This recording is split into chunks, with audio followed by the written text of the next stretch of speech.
We'll get those suckers! It took me a couple of days to track the Daltons down. They can't get away with this! And in that time, a whole posse of local vigilantes offered to lend a hand. We'll track him to the ends of the earth. They seemed as determined as me to find those outlaws. But as we headed into those swamps, it was like I had my own private army. There was no way those boys were getting away this time.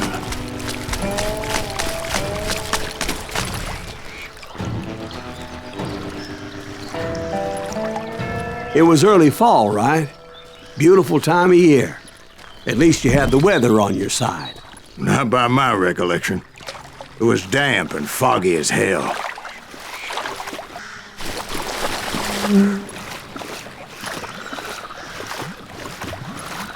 It was tough to stay on a true course, so we kept an eye out for landmarks.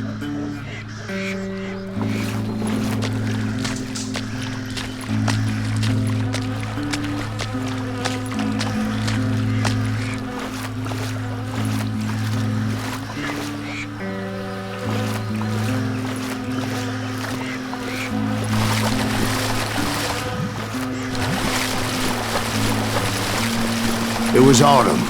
The maple trees were in full color, red as blood.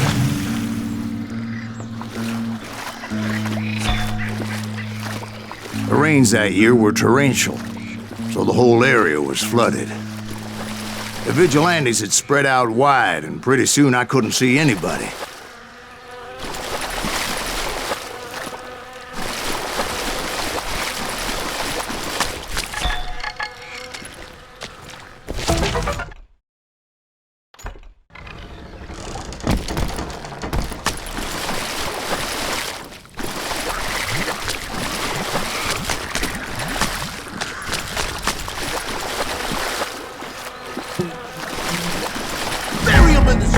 Plant them where they stand!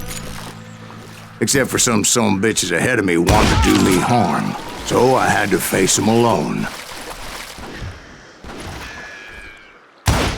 I wondered why my compatriots didn't come running when they heard the shots.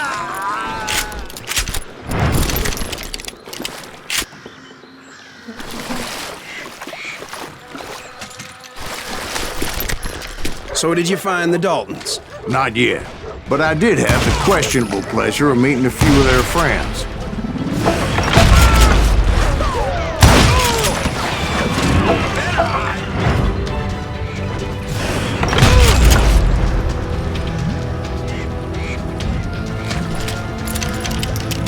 The boys had established quite a reputation by that time, so they attracted all manner of riffraff to their cause. Ready to meet your fate.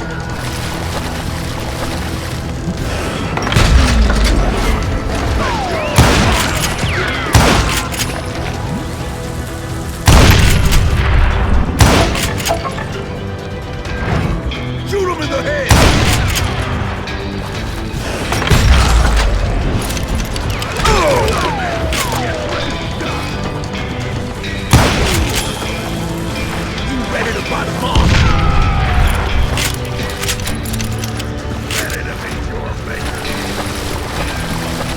Point being, I was under serious attack, and my reinforcements was nowhere to be seen.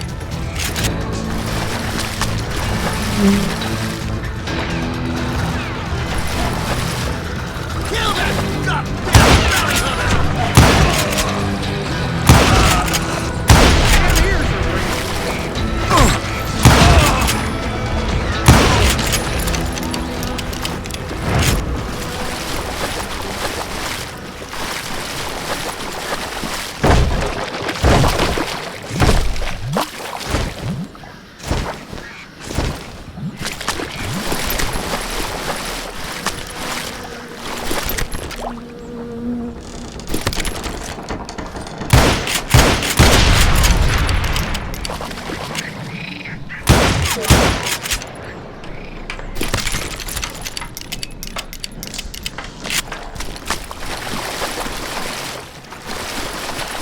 But luckily, a barn materialized as if right before my eyes. I scrambled up top to get a better view.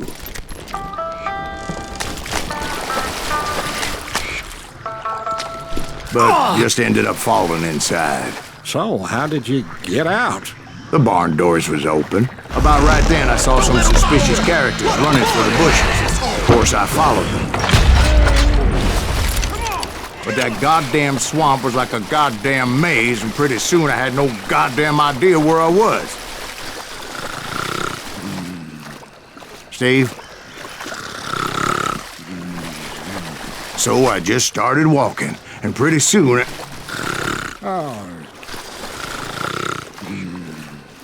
Steve? Steve? Huh? Oh, no, I'm listening. Indians surrounded me from all sides.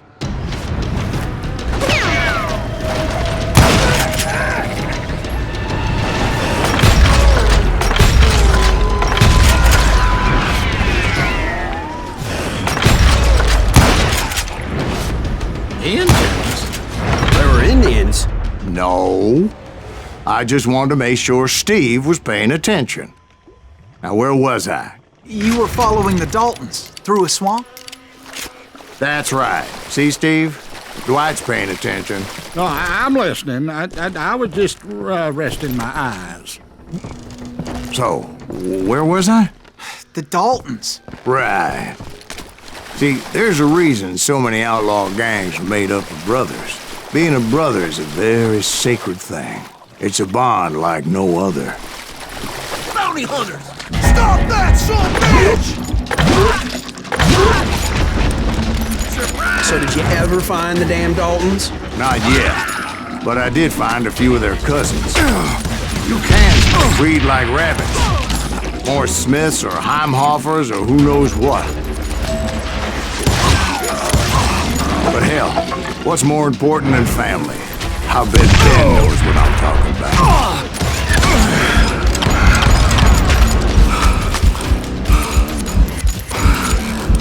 Let's see if that chicken's alive. Son of a bitch. Let's see what you got.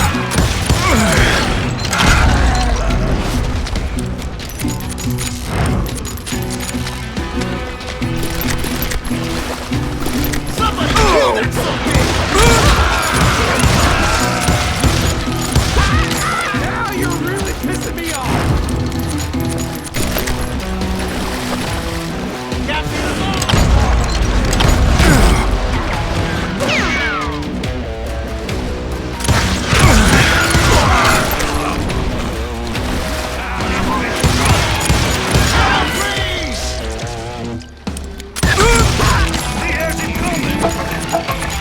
Ain't bothering me none. What are you gonna do? Keep shooting. I don't mind. Oh, now what? You can't.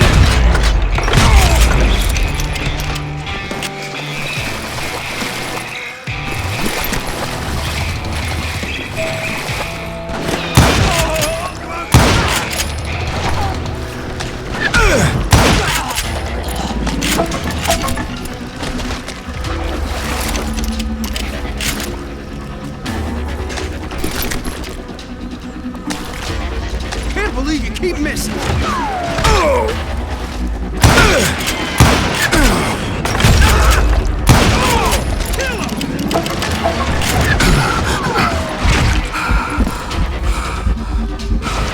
You bastard!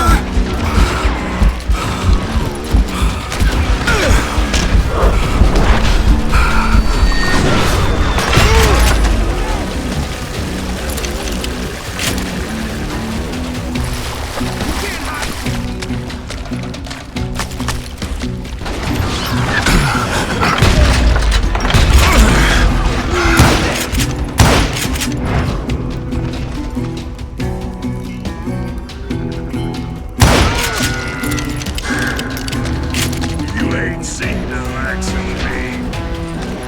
I knew those Dalton boys were out there somewhere, standing together against anyone who would threaten them.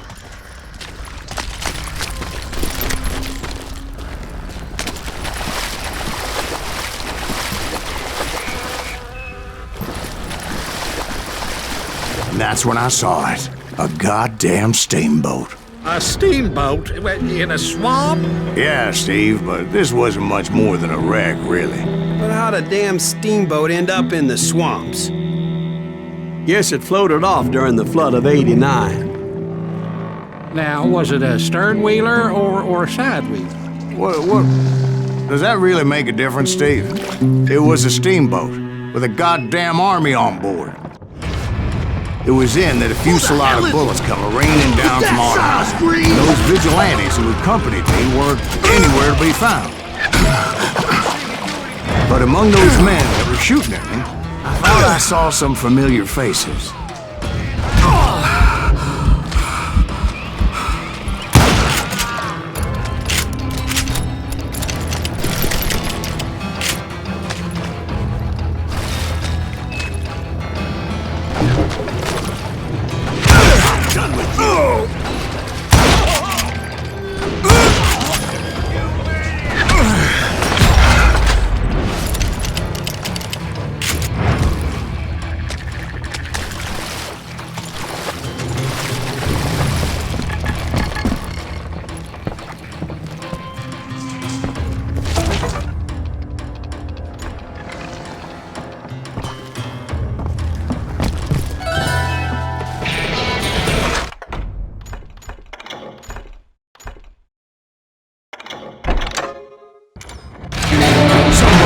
The Daltons were waiting on me.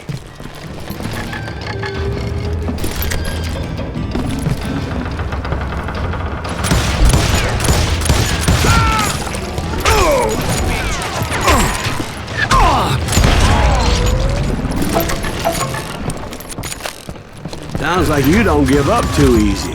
That's the kind of man I am, Ben. I set out to do something, I do it. Surrender just ain't in my nature.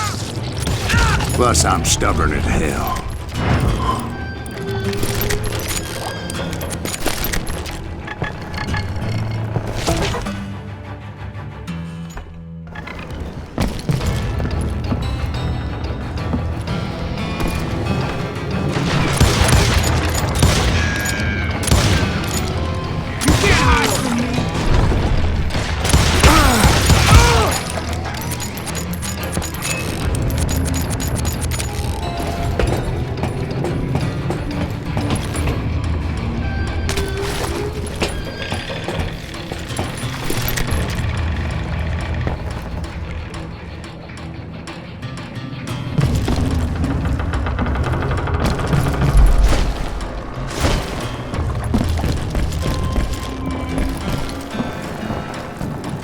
Right about then, much to my relief, the vigilantes finally arrived.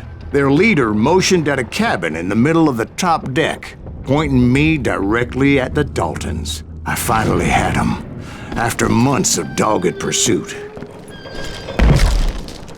It turned out that they had me. Take him out! I'm sending you to hell!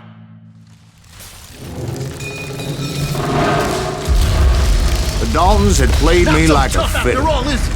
Apparently, the vigilantes were on their damn payroll. They didn't just want to shoot me. They wanted to burn me alive.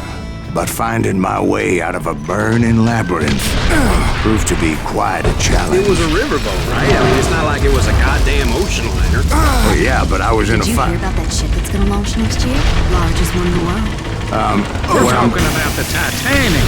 If you ask me, it's too blessed big. I don't think it'll even float. So anyway, Don't be stupid, Steve. They know what they're doing. They say that the Titanic is unsinkable. oh God. But getting back to that steamboat, how did you get off it, Mr. Greaves? I took in a lot of smoke that day, so I admit my recollection might be a bit hazy. But somehow I managed to finally disembark. It was time to settle this once and for all.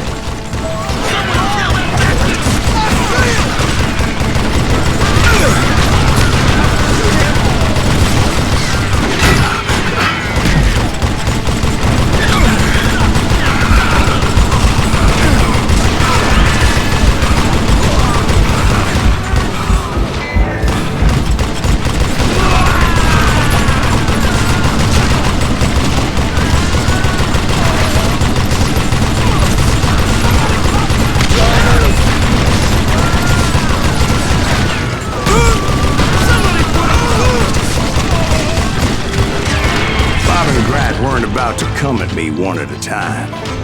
They were in this together. Two brothers side by side, determined to take me down. Confident that this time the odds were on their side.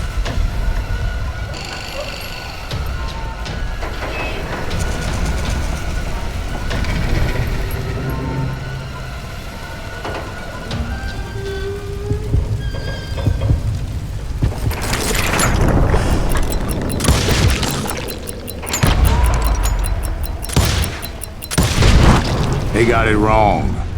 A sad end for those two. If they'd only known that Emmett was still alive despite his wounds. Paroled 14 years later, he moved to California and sold real estate and lived off the legend of that fateful day. And the tragic death of his two brothers.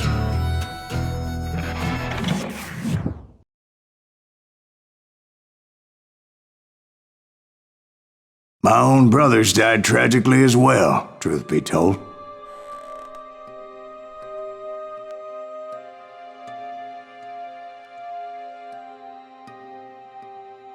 It was 1868, and me and my older brothers were pulling a tidy profit running cattle into Juarez, Mexico.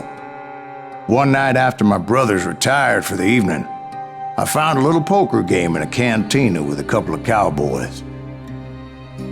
And I just couldn't lose. I even won an old Spanish coin that had to be 100 years old. Well, I was mighty pleased with myself the next morning as my brothers and I rode for Texas. But before we crossed the border, those cowboys caught up with us. It was Johnny Ringo, Roscoe Bob Bryant, and another asshole named Jim. They wanted their money back and everything else we had, including our lives, as those boys didn't want us coming for them later. Bob put that old Spanish coin in my mouth and said, "I won't have it said that I left you with nothing, boy." Well, those horses bolted, and there we hung as those bastards rode away. The branch finally snapped under the weight of the three of us, but being my older brothers were bigger and heavier, they were already dead.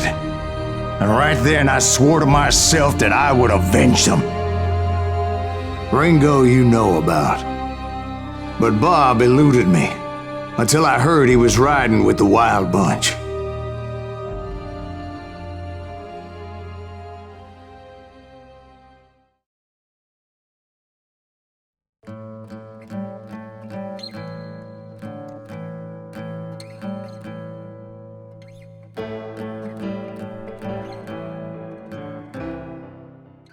I'd been on their trail for months, ever since they left their hideout in the Bighorn Mountains.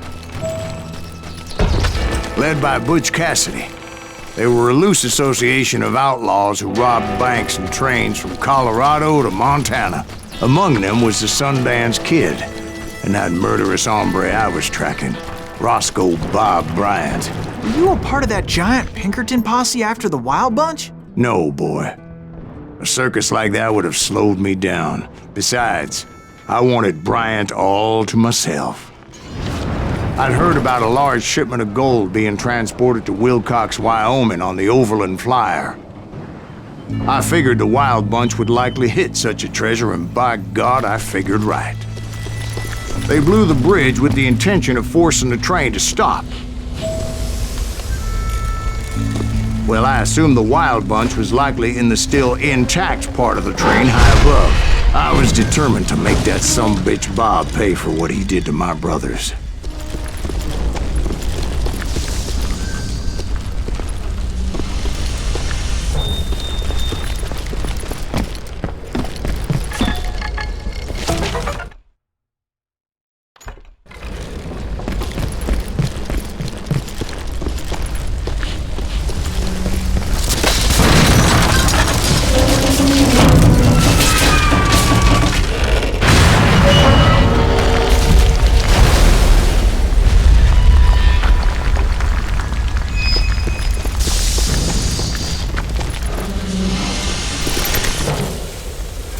I found the device they used to blow the tracks, so I knew I was headed in the right direction. My ears are still ringing from blowing up that ridge. What'd you say? Well, I made my way off unscathed and came upon a few members of the gang and had no choice but to dispatch them. From there, I had to negotiate an even more precarious route. But first, I would need to get my ass out of there.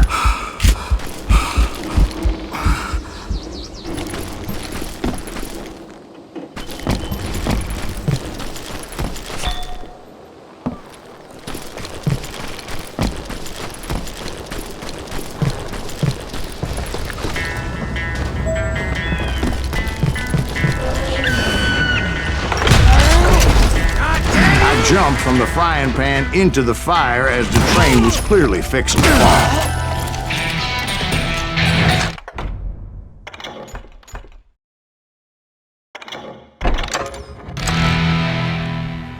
I had found the gang, but in order to find old Bob, I needed to fight my way forward past a whole passel of desperados.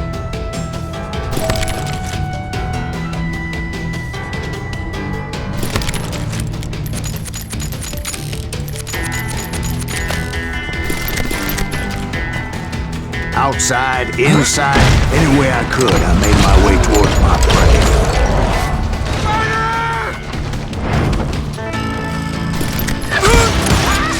Well, what about the passengers? It was mostly a freight train, as I recall. There were no passengers aboard that day.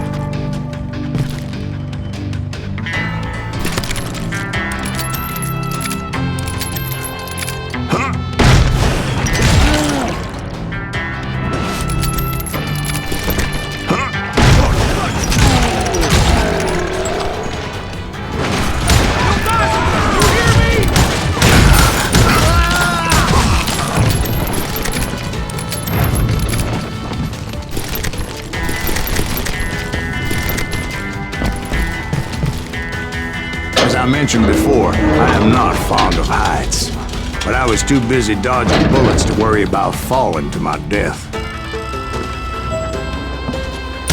Odds were I was likely to die that day anyway, so I was determined to take down as many of those bastards as I could.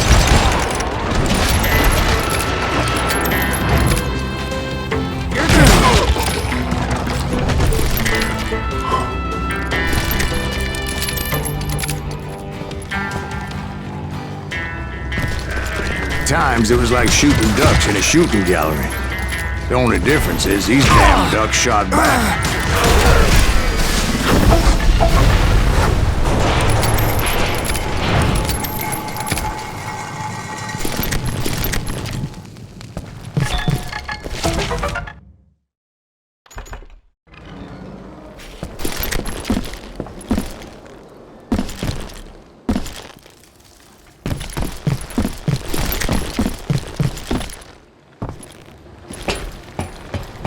I kept hoping the law would show up and give me a hand. You mean like that giant Pinkerton posse that I read about?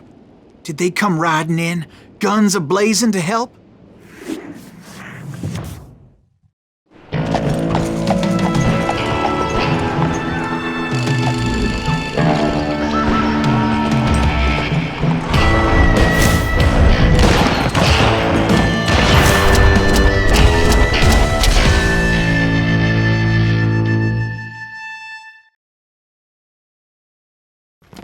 Help?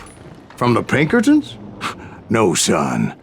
I had to fight the wild bunch all by my lonesome, as usual.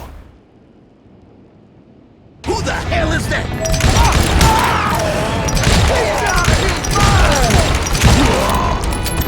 Take cover! Retreat! Retreat!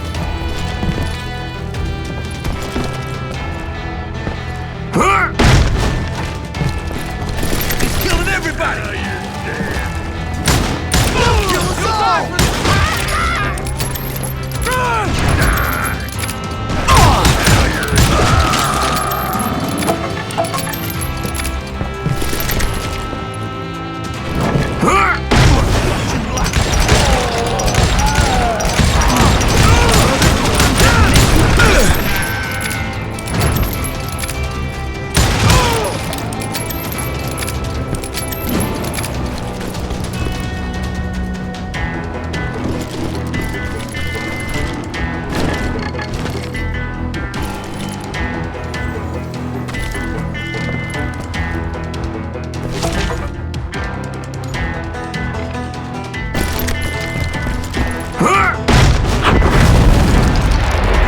guess is those dime novels didn't portray this as it happened, did they?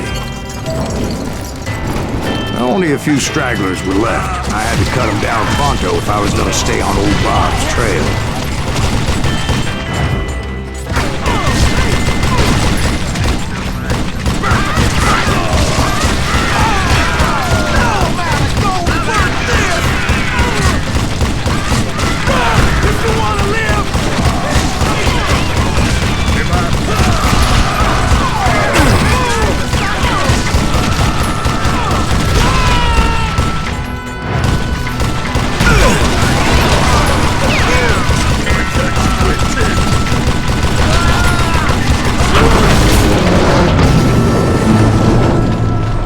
Once I silenced all those guns, I went searching for my nemesis, determined to finally have my justice. But the only survivor who welcomed me was George Flat-Nosed Curry. Who was he? The fastest gun in the gang.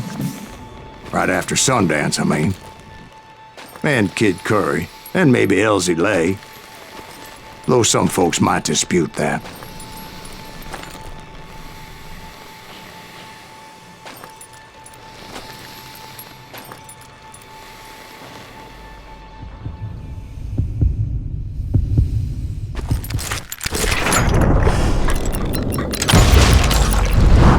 On that very same day, Butch Cassidy and the Sundance Kid decided to leave the Wild Bunch behind and decamped for South America.